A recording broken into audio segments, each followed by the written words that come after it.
Station 1 is red pine management, and it's presented by Derek McGee, Forester Ranger from Wausaukee DNR. Information covered will include the history of forest fires and reforestation efforts in Wisconsin, red pine as a reforestation tool, the phenology of red pine as it relates to forest fires, and future options to ensure the continued success of red pine in Wisconsin. I'm Derek McGee. I'm the Forest Ranger out of Wausaukee. Our station's about 10 miles east of Gary's place here. Been with the DNR for 10 years. I've been in Marinette County the whole 10 years here. And I've got Merle with me from Athelstan Fire Department. Merle, you want to give yourself a little introduction? I'm Merle Camper from Athelstan Fire Department. I'm actually Gary's neighbor down here. So I'm a firefighter, driver, operator. So anytime we get paged out, especially with a wildland fire, then Derek comes in. He normally gets paged out immediately on a wildland fire. They got big equipment that comes in. They got the dozers, the plows. He's got his truck. So we work together, and yeah. But other than that, we have 2 fire stations up here. We have one in Athelstan, and we have another one which is about 4 miles away from Gary's place here up on the north end. So Gary kind of runs that one, and other than that, we have very few people during the day. I'm retired, so it's the fire chief in town, myself, and another man that's 72 years old is still on the fire department. He was one of the originals. Gary, on the other hand, he's a lone soldier up on the north end here, so it's a small crew, so that's why we depend on Derek and his boys to come in. So, all right. Okay. So, if you know me, I'm a huge student of history. I love all 20th century history, particularly like World War II through the Cold War, and I love history on my job too. I think that we don't often look to history enough to make our management decisions in the future, and oftentimes we don't always have the information from our predecessors to make good management decisions and to learn from their mistakes, most importantly. So a big chunk of my talk today is going to be the history of both fire and forestry, because they're both really intertwined, specifically in this part of the world right here, and how that led to our landscape looking like it is today, and kind of why does our landscape look like it is today. So some of you, this might be old hat. You might be really familiar with a lot of this stuff. It might look similar to where you're from, but it'll be a little bit different because things happen a little different here than other parts of the state. And if you've got any questions, feel free to just interject as needed. I'm very informal, so we'll go from there. So our part of the area, we had a huge Native American presence, especially up until European settlement in the 1800s. So if you're not familiar with the area, we've got the Menominee River east of us, we've got the Peshtigo River west of us, we've got the Pike River system that kind of flows down through the central part of the county, and all of these river systems had a very, very prevalent Native American presence along them. We know of lots of archaeological sites that are there, and that probably just scratches the surface to what was actually present at one point.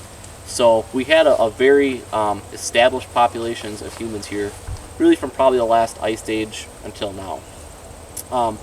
Our Native Americans in this area used fire quite extensively. They used it as a management tool because they recognize that the trees and the shrubs and the berries that we want to grow best after a fire goes through. So we're going to put fire on the ground and get this stuff to grow. They might have used it to drive game, and they certainly recognize that if we have the area around our village or our community burned out, it's not going to burn again. So if a forest fire does move through the area, we're going to be safe here. So they were really way ahead of where we are now, even, of using fire as a tool. They also recognized the practice of good forestry well before we did. So Chief Oshkosh, he was a member of the Menominee tribe. When the Menominee were moved to their reservation, that is now Menominee County, Wisconsin, he was kind of the first guy to say, if you guys start cutting on the eastern side of our reservation and you only remove the dead, the dying, and the weak trees, and you work to the setting sun, when you get to the setting sun, you can go back to the beginning in the east and start over again, and you're never going to run out of trees.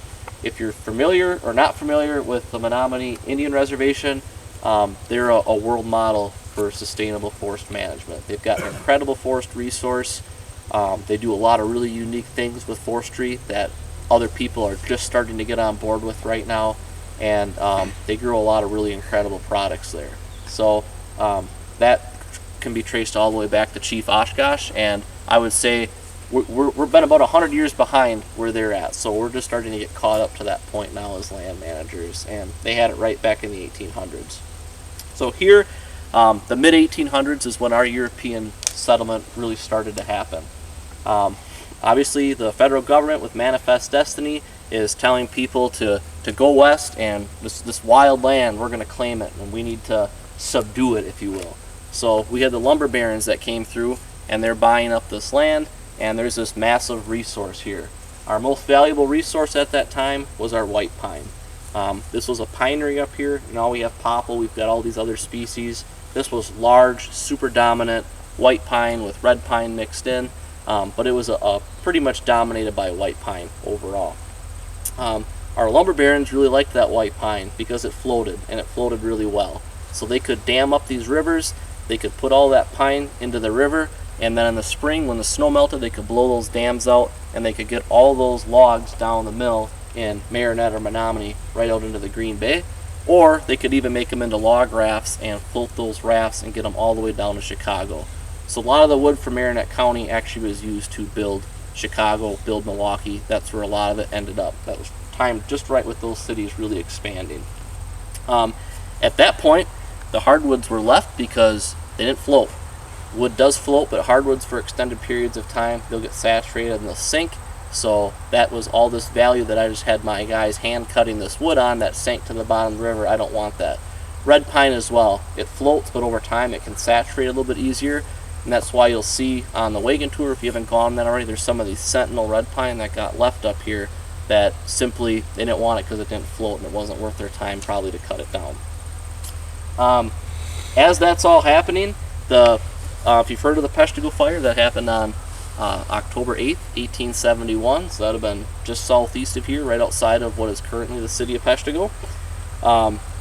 It burned 1.5 million acres, and it killed conservatively 2,000 people. I think that's probably a pretty good estimate.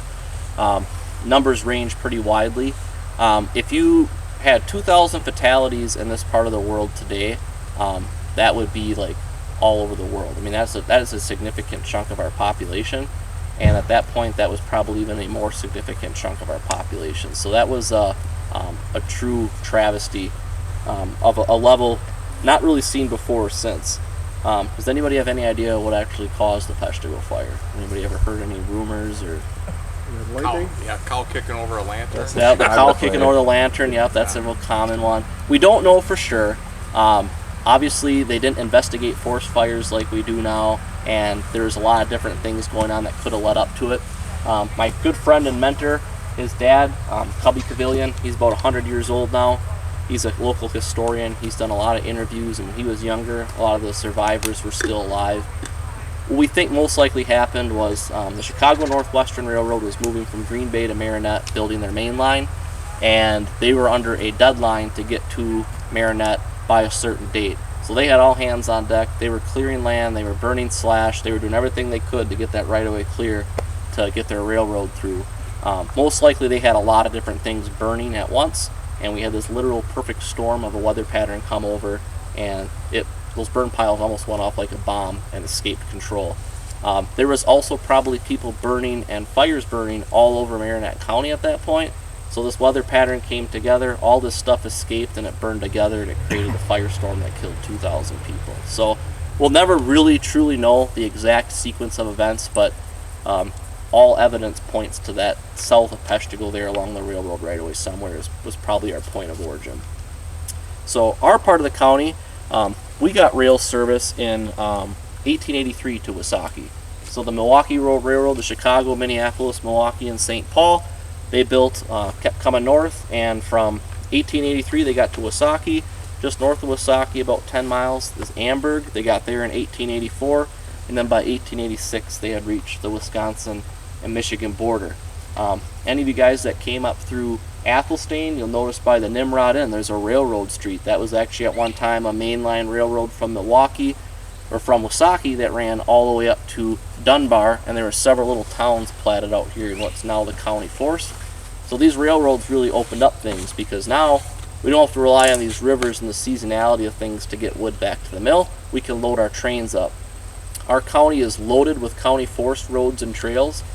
Probably about 75% of those roads and trails were at one time narrow gauge railroads. So you can be out in the middle of the county forest and you see these roads and they have this really long sweeping curve. It's like, oh, they ran a narrow gauge railroad through here. They got all those logs back to the main line and got those down to whatever mill needed to have them. So this allowed us to take the hardwood out, because now we don't have to worry about floating it down the river. By the late 1800s, early 1900s, our industry starts to follow those railroads up. So now we can move those big machines up for paper mills. We can get more people up here to populate the area, and it's civilized now because it has a railroad. So you can get places, you can get things, you can order stuff, and it'll show up on rail. These mills allowed for us to go back through and cut a lot of the hardwood that was too small for logs. So now we've got pulp mills. There's one in Niagara at one point, Marinette, Menominee, and Peshtigo. None of those exist anymore, unfortunately, the last one being Niagara, that closed down about 2008. The late 1800s, we also saw mass immigration to the states, and especially our part of the state here was a huge point for immigrants to get off, because we have all these lumber barons that bought all this land. So they cut all the pine, they came back, they cut all the hardwood logs, then they came back and cut all the hardwood pulp. So there's not really much left. They're not planting trees because that costs money, and there's more wood to the west. So we're just going to move west. We're going to get rid of this land. They sold it on the cheap because they had made so much money on it, it didn't really matter to them. They didn't want to pay tax on it anymore. So they sold the land cheap. These immigrants came in, and they started to, for the most part, we had a lot of dairy farms up here. Our county forest is about 250,000 acres in Marinette County, and pretty much that entire county forest at one point was somebody's farm that tried to make a go up here, up in the middle of nowhere. These farmers came here, and they used a lot of the practices that they used back home in Europe to start their farm. Unfortunately, what you're standing in here, this is a very indicative soil in Marinette County. It's called Monaga sand. It's very dry, very nutrient poor, and compared to the rich soils they were farming on in Europe, it could not sustain the type of agricultural practices that they were using. So within about a decade, their crop yield just starts to plummet. They're also not rotating crops, they're not fertilizing, they don't have the knowledge and the experience that we have in the modern era to actually grow stuff in some of these soil types. So a lot of these farms start to fail, and as they fail, they just abandon it. They're not really worried about it going tax delinquent or anything, because I need to feed my family. I'm not going to keep trying to farm here. I'm going to move back to Marinette and get a job at the paper mill, and we'll buy a house there, and that's what we're going to do. So as these farms failed, they revert to the county because they're tax delinquent. Well, as you can imagine, there's no trees growing there. It's probably just brush starting to brush in on these fields. Everybody knows you can't farm it because they just watch their neighbor's farm fail, all the crops fail every year. So no one really wants this land. At the time, it's kind of considered wasteland. So this becomes a really big problem, not just here, but across the whole northern part of the state, to the tune of millions of acres that are just abandoned at this point. We also saw in the 1920s, when this is all happening, probably about 500,000 acres of area a year is burning in forest fires. So this land is wasteland. It gets burned up. No one really cares about it because it's wasteland, but it's also threatening other people's good land. It's threatening towns. It's threatening livelihoods. So there's a lot of bad things that are happening that are associated with this, and that's when our state legislators decided to act. So they recognize that we've got a problem here, and we need to start protecting our forests. We need to start reforesting Wisconsin, and we need to keep these fires from just ravaging our state and affecting our people. So that's where Chapter 26 of our Wisconsin state statutes came into play, and they placed a major emphasis on forest fire protection. Out of that is where our ranger stations and how we organize fire control started popping up. So in 1932 is when we got our first ranger station here in Wausaukee. We're on the same site that they built it on back in 1932. We have a new station that we built next to where the old one used to be, and we still actually have the original garage that they had back in the day. Kind of cool. We've had a lot of historians here over the years, and we actually have a picture of the original crew outside the ranger station when it was inaugurated in 1932. So it's kind of a neat thing that we all like to look back to, and they had a lot more iconic style than we did. It's a really cool picture. So our early suppression didn't look anything like it did today. They didn't have these fancy trucks and four-wheel drives and diesel engines. They had hand tools. They had really primitive trucks that were two-wheel drive. And most importantly, though, they now had the power of the law. So they had this Chapter 26, which allowed them to organize. They could get people from the community out on these fires, and we could start trying to actually suppress these fires and prevent them from causing all the chaos that they've been causing.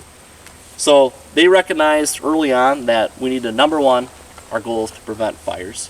Number two, we need to detect them early so that we can keep them small, so we're not burning 500,000 acres a year. And number three, we got to figure out a better way to suppress these things, because just showing up with a beat up pickup truck and a shovel isn't really effective. We get there and we're still outmatched. So our detection they took care of with our fire towers. So in Marinette County at one point we had 9 fire towers. All our fire towers, or the original ones anyways, were built by the Civilian Conservation Corps. They were all wood structured, and they went up throughout the 1930s, and they picked high points around the county to get them up on that would offer a good vantage point. They basically had people in these anytime. They weren't snow covered, and our county actually had the longest tenured fire tower person in Wisconsin history and the first woman fire tower person. So Nancy White served in a fire tower here in Marinette County from 1948 until 1990. So we had a fire tower prevalence really into the modern age, although their use kind of decreased over time. These folks also recognized the value of preventing. So similar to what we see today, people burning brush and people burning in burn barrels is still our number one cause of forest fires in Wisconsin. The number of fires those caused has gone down significantly, but if you think back to even the 1980s, we didn't really have like rural garbage. Like you had town dumps, you took your garbage to the dump, you dumped it in the dump, and then how did the dump make more room in the dump? They burned it, right? So we're still burning our garbage, and we're lighting all this stuff on fire. It's still causing fires. So John, I don't know if you ever went on dump fires when you were a ranger still. Not that long ago. We've got our Amberg dump here. There's state land right adjacent to it. I just set up a timber sale up there. It looks like a plowed field in there from all the fire control furrows that were put in over the decades by rangers and equipment operators. So we're still seeing a lot of fires that happen from that burning garbage, even though we start regulating it more. We also start to try to organize our fire suppression a little bit more in the 1930s. This was really boosted by the CCC. So now we've got this labor force that's literally living out on the landscape, and these young people are in pretty much as good a physical vigor as you can be in, because they're out clearing land, planting trees. They're hardy young men, and they're getting fed well. So an army runs on its stomach, so they're fed well, they're in good shape.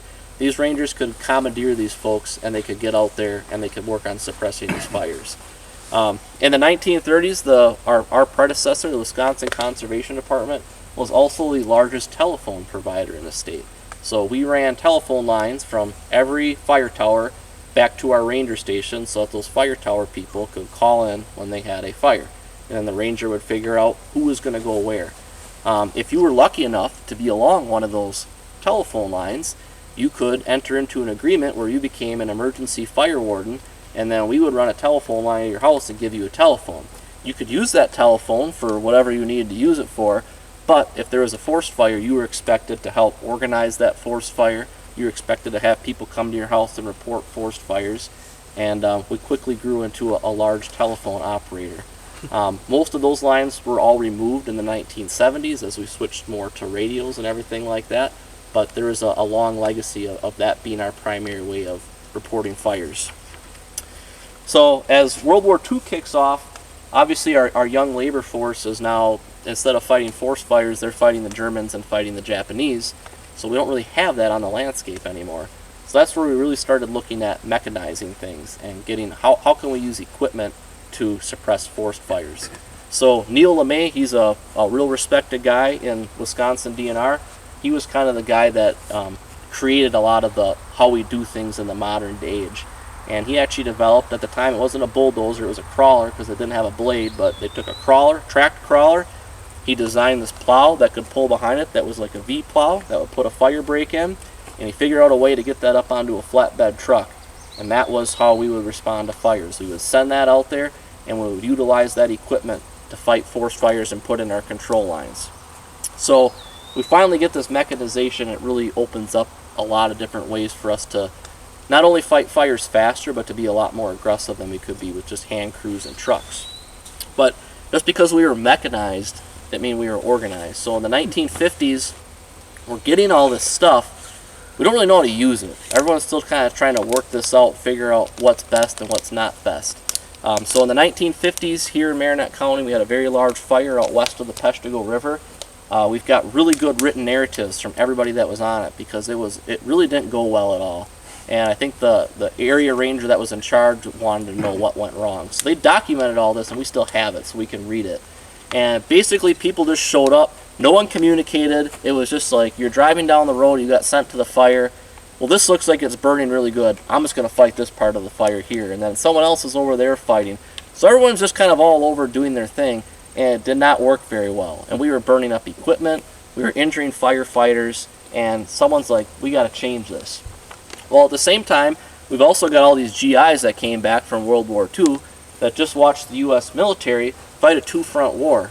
And I don't think in the history of man there's probably ever been a organization that logistically can pull off what the U.S. military can do when it puts its mind to it. Might not always be the most efficient or cost-effective, but it gets stuff done. And they're like, well, we organized this. We were able to supply our troops going island to island in the Pacific. And we kept our troops supplied all the way across to Europe. And we were organized. We had this thing that scaled up and it scaled down. And that's where they developed what's called the Incident Command System. So they start actually developing this system to organize ourselves. We've got radios now that were really perfected in World War II, and they're able to start communicating with each other and actually figure out how are we going to fight this fire and use all our resources together in tandem to be the most efficient. So that kind of happens in the 50s and the 60s, and we start getting pretty good at things. We start getting a lot more effective, and I would say that's kind of like the start of where like our modern fire control can really be traced back to. If you plucked one of those guys into the future and put them here today, I think they would recognize what we do. It looks drastically different, but they could be like, oh yeah, we used to do that back when we were doing this in '61 or whatever. So by the late 1970s, we've got a lot of this equipment that was built that's getting old, and a lot of these guys that have been doing this since the 40s and 50s are getting near retirement or are retiring.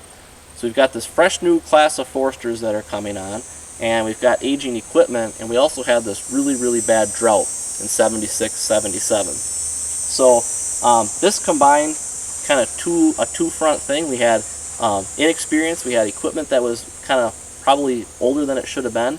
We got our butt kicked on a lot of fires back then. So that there's more recognizing that we got to figure out a way to get this equipment so that it works good, and we got to do a better job training. So the federal government helped us out. We got a lot of brand new equipment in 1978. We figured out a better rotation for our equipment based off those failures, and we started training folks a lot better in the 1970s. And that was really the start of our modern era, of really focusing on training, making sure our equipment is not only really good, but when it goes out in the field and it starts breaking, then we're going to re-engineer it. We're going to figure out why is this not working, and we're going to perfect it, and we're going to fine-tune it. And that's kind of where we're at now, is we're always growing and learning. We don't ever have that like, well, we've arrived, we're good to go, this is going to work for the next 50 years. We recognize that we're going to have to keep continuing to change things. As part of that modern era, we've also really doubled down on working with our local fire departments. So in my fire response unit, I'm kind of over on the eastern edge of it. It can take me 35 plus minutes to get to a fire call very easily. These guys are out here living here, their stations are here, they're right here. So he can be on scene in 5 to 10 minutes when it's taking me 35 to 40 minutes to get actually back into the fire. So by training with these guys, by working with them, we've got different grants that we help facilitate to help fund equipment, like some of the stuff you see on that truck. You can see we got the same pants on. We're making sure that we have a very active, very well-trained firefighting force that can get on these fires early and hopefully just punch that thing right in the mouth and keep it small. So, Merle, you got anything you want to share? That you kind of gave a little bit at the beginning there, but in the spring of the year, Derek puts on a training session for us, and it's different every year with new ways and whatever. So, which is actually it's very helpful to the firefighters up here. But no, it's very helpful in the spring of the year, and that's normally the spring is the worst time for wildland fires up here. Another thing with some of the wildland fires we had up here, the assistance that we get from DNR is phenomenal. We had a fire over here on Fire Lane Road, we called it the Barons Fire at that time. Yep. They brought in planes loaded with water because it was bad that day. Yep. That was a bad There one. was residences that were very close.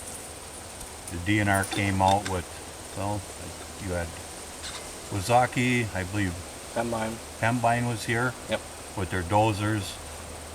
I was running a tanker that day. So we actually fill up the bulldozers and like Derek's truck and whatever, I do that with the tanker. But yeah, it works well, and I mean it prevents a lot of land loss, put it that way. So Definitely. yeah, we work well together, and it's like I said, with the training in the springtime is a number one. So Yep. So about this time where we started recognizing that we've got a major issue with fires consuming the land, we're starting working on containing these fires and keeping them smaller. We're also recognizing that nothing is growing back here. There's not really a lot happening. It's been burned so many times, it's been farmed, it's nutrient depleted. There's not really a seed source left of trees to grow back, and we got to do something about this. So along with organizing fire control, we also start looking at how do we reforest our land? How do we make this a productive resource again?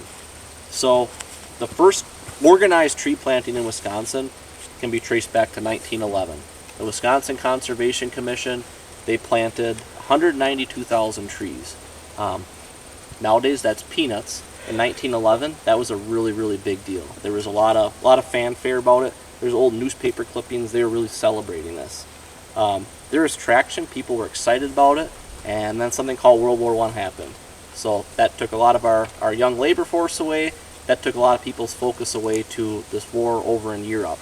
And that kind of slowed things down a little bit. But by the 1920s, people could walk out their door and see that there was a problem, and the traction is there again to start planting trees.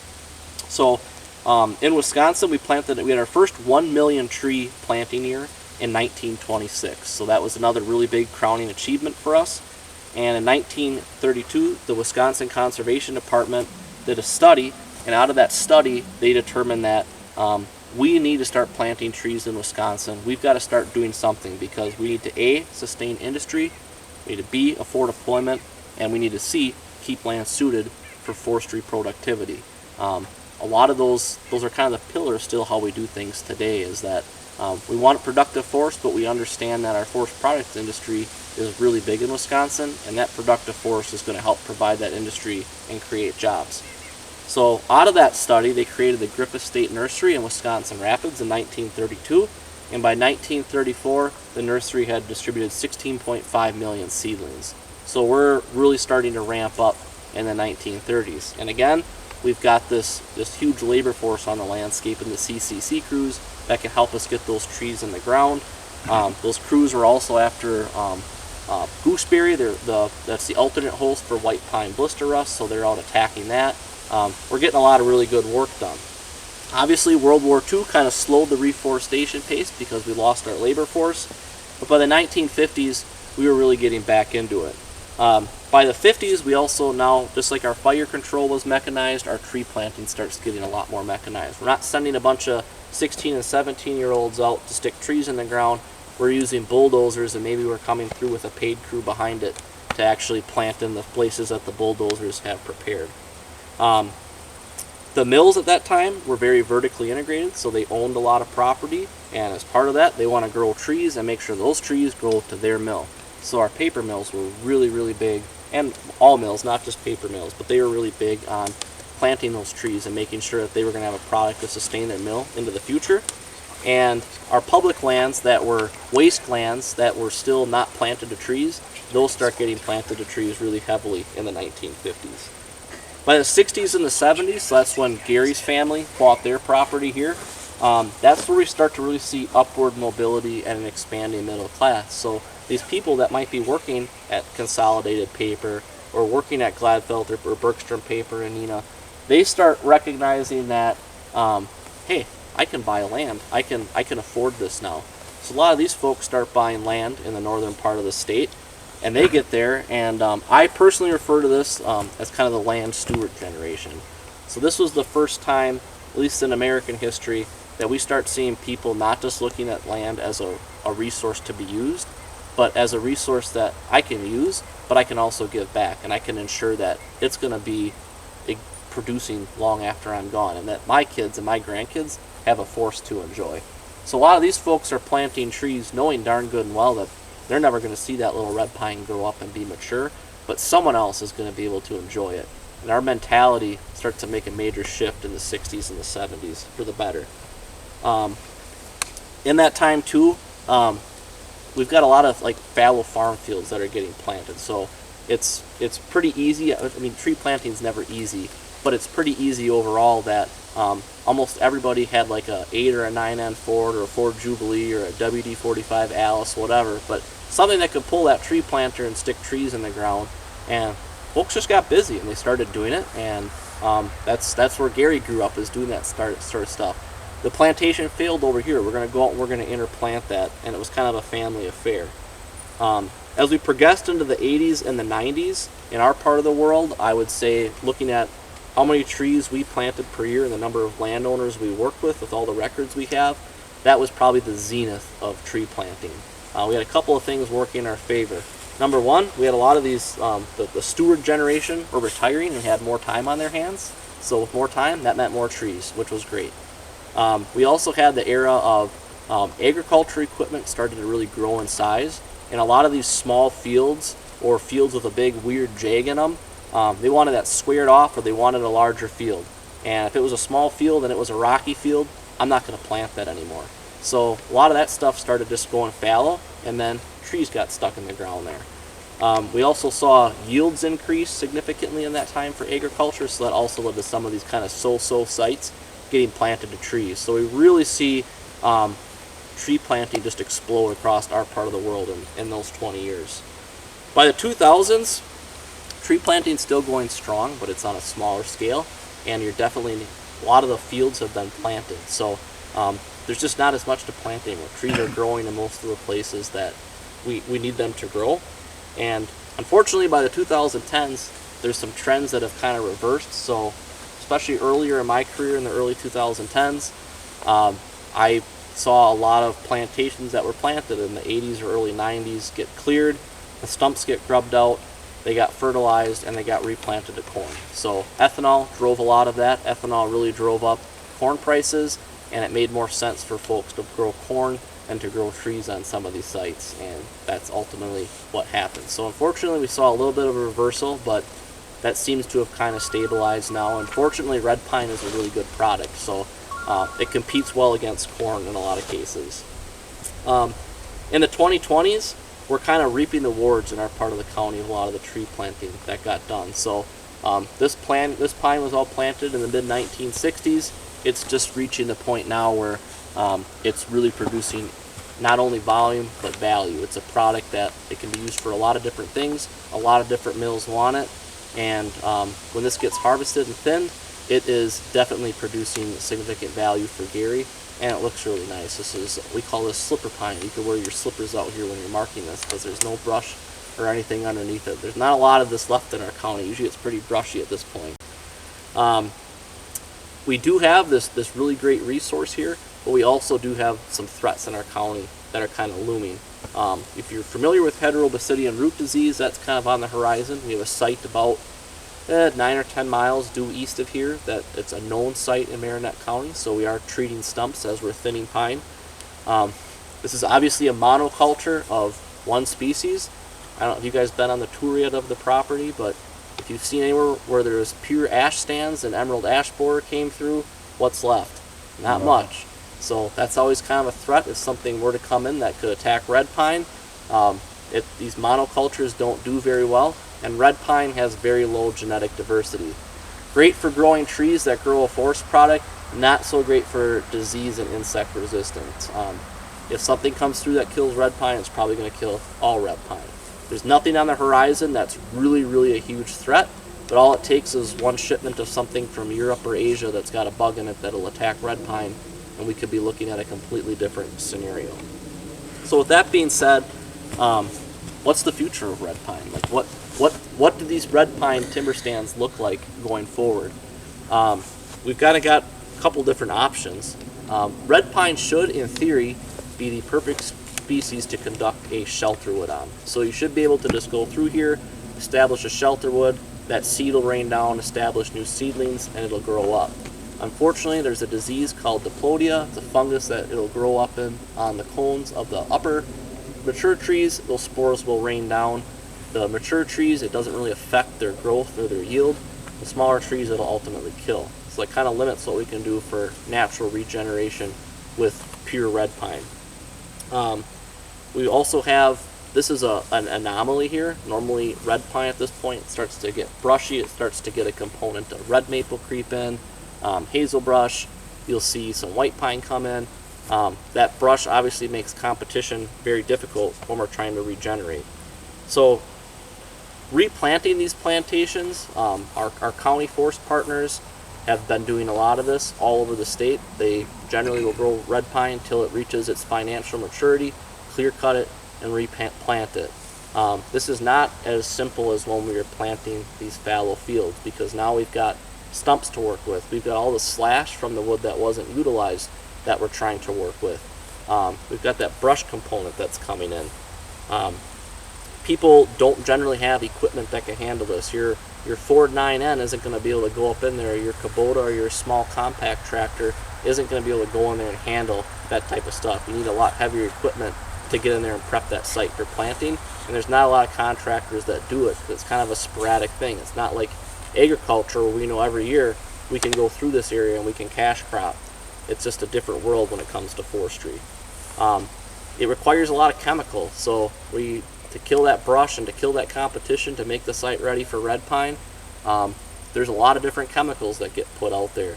In these sandy soils, chemical doesn't adhere to those soil molecules as well, and it can slowly drift off site. So those are things that we need to consider, because we know that in the past our predecessors have had problems with that. We want to make sure we don't duplicate that.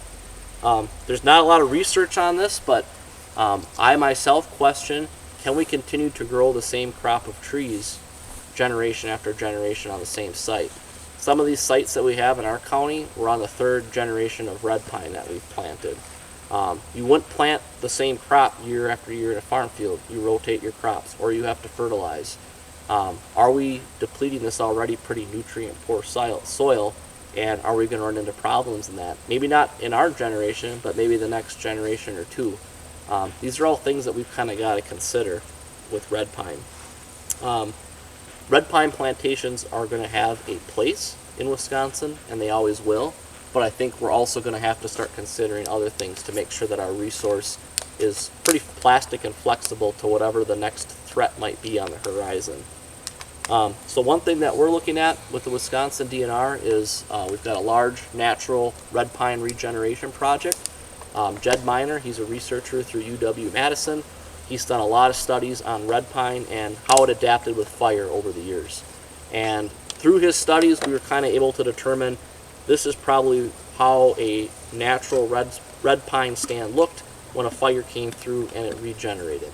So we're trying to incorporate that with a harvest, which we just completed, and we're going to use prescribed fire to hopefully prepare the seed bed and get those seedlings to establish. And it's a lot more, there's kind of, you leave like islands of red pine, and it's a lot more scattered, and the thought is that diplodia fungus won't be able to affect all those seedlings as well, number one, and we're going to create an environment where white pine, pin oak, red maple, we're going to have a host of species that regenerate and hopefully get a lot more diversity, so that whatever the next pest is on the landscape, we've got some ability to survive that with our stands and not be dealing with what we're dealing with ash right now.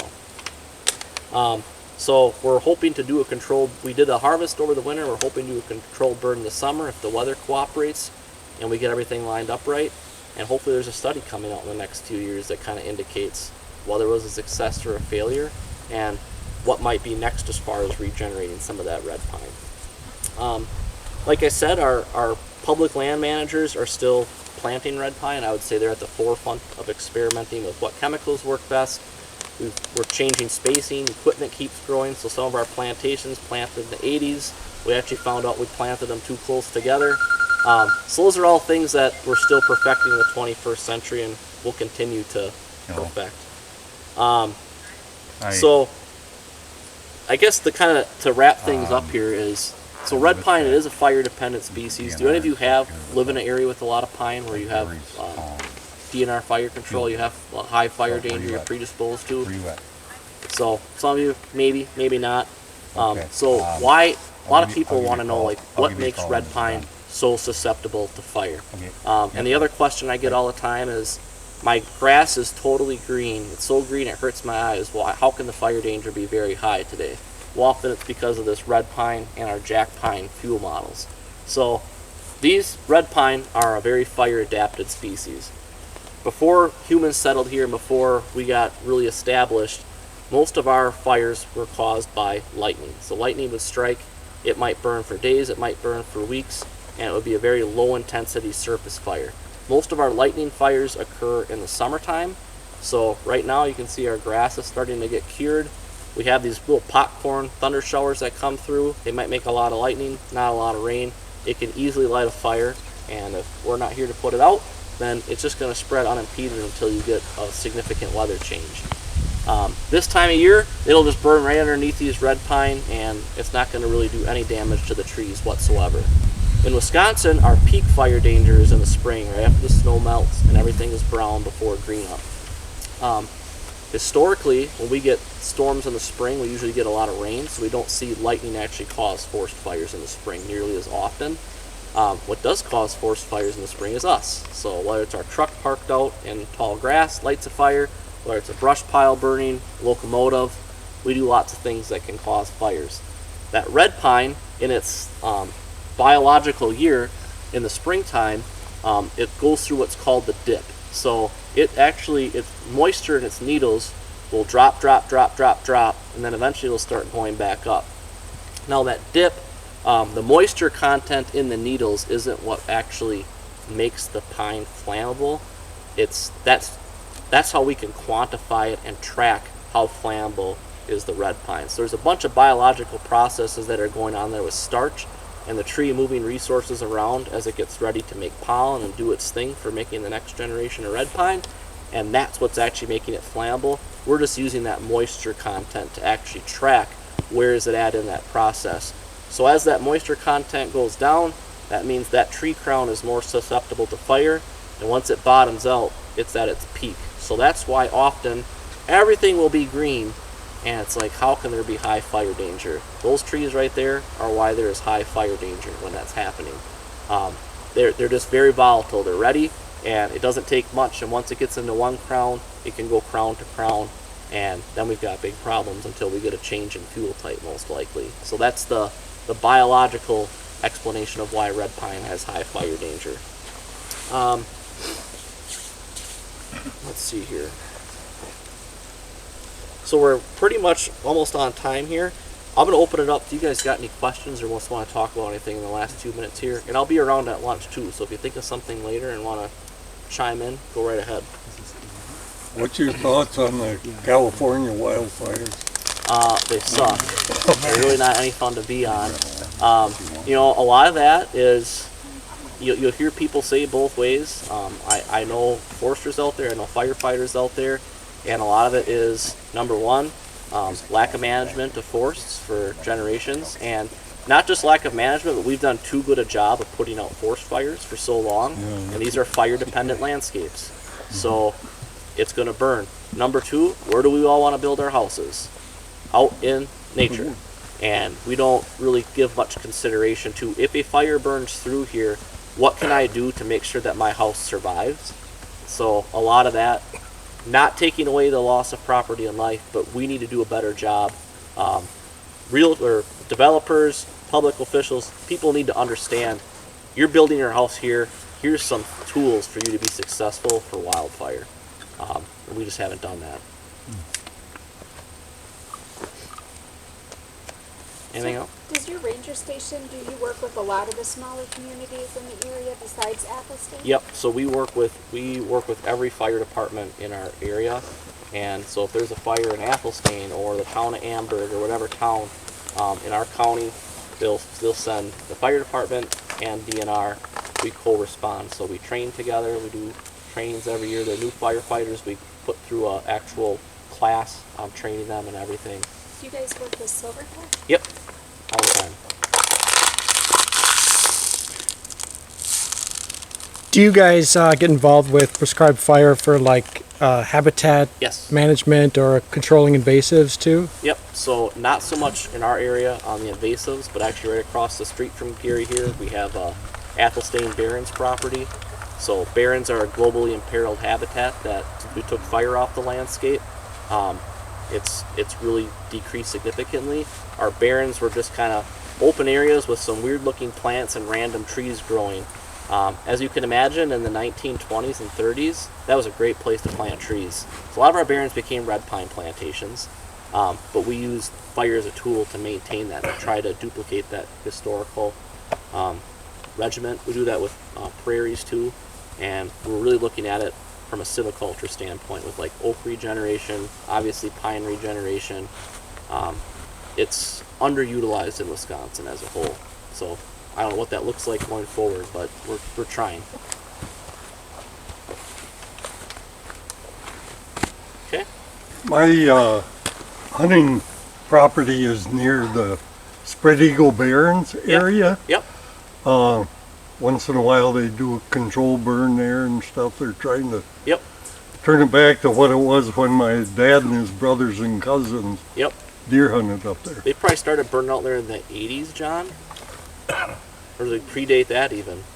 It might. But, Yeah. We started in the 80s in our county with barrens restoration, and we're still learning. A lot of it's just trial and error, and we're finding that, we know how fire burned through here historically, and we're trying to duplicate that, but we're also trying to restore it. So what we found is we have to use fire a lot more intensely to get it back to where it needs to be, and then we can back off a little bit. So it's been an adventure, that's for sure. Yeah. They can bring the barrens back now. Work on bringing the deer back. So Yeah, well, hopefully that goes with the barrens.